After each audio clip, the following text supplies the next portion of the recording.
YouTube channel. It's Anita here, and before I go into the video, first of all, you guys, thank you so much for the love and the support I received on my first ever YouTube video. It was so just heartwarming and amazing. The messages, the comments, the subscribers, everything, the support has been amazing, and I'm just so blessed. And I hope that, the content or the video that I put out on this channel always encourages you and, blesses you in any way, shape, or form. So let's get into today's video. Today, what are we going to be talking about? We're going to be talking about the mistakes I made as a new believer. There are certain things that I look back on and I'm like if I knew better, I would do better. I wouldn't have done that when I first gave my life to Christ. So I have 3 key points, and the first thing I'm going to talk about is the fact that whenever I sinned, or whenever I felt any negative emotions, when things were not going my way, I just got angry at God, and I'm like, why is this happening? And instead of me to go to him with those feelings, right? Because he's my father, he knows everything about me already before I even mention it. I just run away. I'm like, yeah, I'm not going to talk about this for weeks. Talking 3 weeks, a month of not seeking God's face because of my emotions. So I definitely, was looking back, and I said, if I had known better, I would not have let my emotions get in the way of my relationship with God. Because I did not know how to process that I've given my life to Christ, but things are not still going well.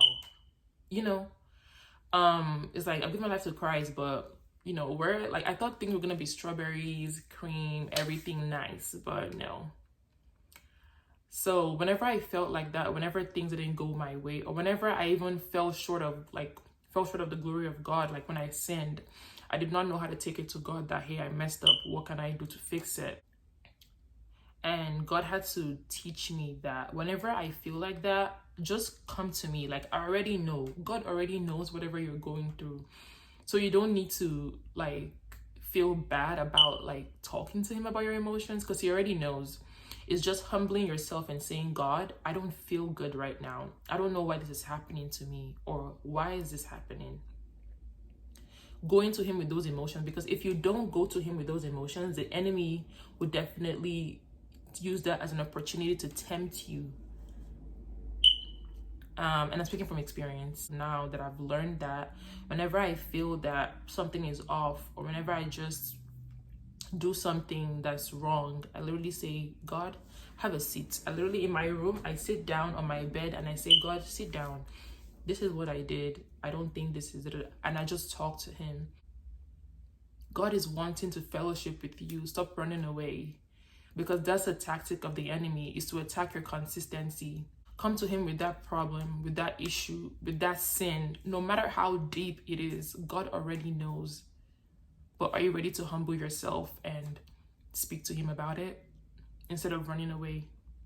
And the second thing that I wish I didn't do, or wish I knew as a new believer, is that I wish I did not seek validation from people as much as I did when I first gave my life to Christ.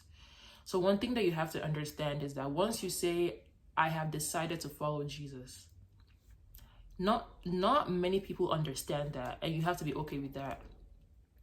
You have to be okay with being the odd man out. You have to be okay with standing out. You have to be okay with that, because if you're not, it leads to compromise. And that, I felt last year, the first few months were so difficult. Not even the whole year was kind of difficult for me, because it was difficult for me because I was just this is so different from what everybody else is doing. This is so different. I was afraid of losing friends. I was afraid of losing my old life. I was afraid of just actually living for God, because I felt I wasn't ready to fully submit.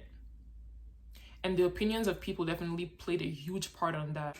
I like the opinions of people. I like the validation from people. But when you're a Christian, you can't, you cannot do that. The only opinion that really matters is that of God.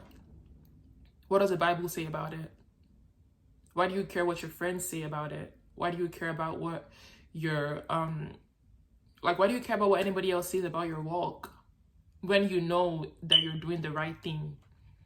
But because you're you're afraid to lose things, you're afraid of looking the type of way, or looking like too holy, or being called judgmental, you compromise. That's what happened to me. I compromised a lot. And looking back, there are so many opportunities that I missed, or so many things that I delayed in my walk with Christ because of my compromise. But God is the only person that you need validation from. God is the only person that you need his opinion. Especially if you're not around like godly friends, or like they would never understand what you're doing. It's so simple. If you lived a life before Christ and now you said, okay, I now want to live for Christ, don't ever expect your old friends to understand the life that you've chosen now. And don't let their opinions about the life, like, don't let their opinions about the path that you're walking on now affect your walk. Don't let that happen, please. Don't compromise. The third and final thing that I did, or I wish I didn't do, I had a fix on like watching sermons. Like, I would literally go on YouTube. I was just consuming Christian content left, right, and center. Like, I could literally sit down and watch a 3-hour sermon. Like, I could sit down and just watch a 3-hour sermon. I would listen to podcasts, watch TikTok, Christian TikTok. And I thought that me doing that was like, hey God, like, at least now I'm trying. But no. The source, the main source, where did those people get their sermons from? Where did they get their ideas to make their content from? They got it from the Bible, or from seeking God's face. So why don't you go seek God's face by yourself? Why are you relying on other people to feed you God's word when you have it right in front of you? And that's something that I'm not completely perfect yet, because I love me a good sermon. Like, I love watching sermons, but there is no time, or those sermons or content or whatever it may be should not ever replace your quiet time with God. And that's what I feel like I did. Like, during my quiet time with God, I'll just like put on my laptop and watch sermons and fall asleep to sermons, but I'm not actually seeking his face. So yeah, don't get too fixed on just consuming a lot of content, or a lot of YouTube, or a lot of this, or people's opinions.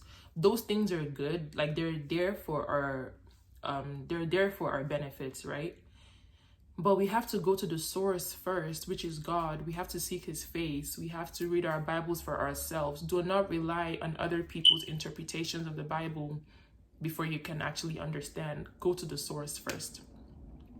So yeah, that is like the 3 things I want to touch on in this video. And yeah, I hope you were blessed. I hope that, you took 1 or 2 things away from this video. And I just pray that if you're in your new walk with Christ, or you found God for yourself and you're trying to do the right thing, but it seems like there's so many distractions, I just pray that God shows you light, and God, brightens your path. So yes, I'll catch you guys later, and until then, stay blessed.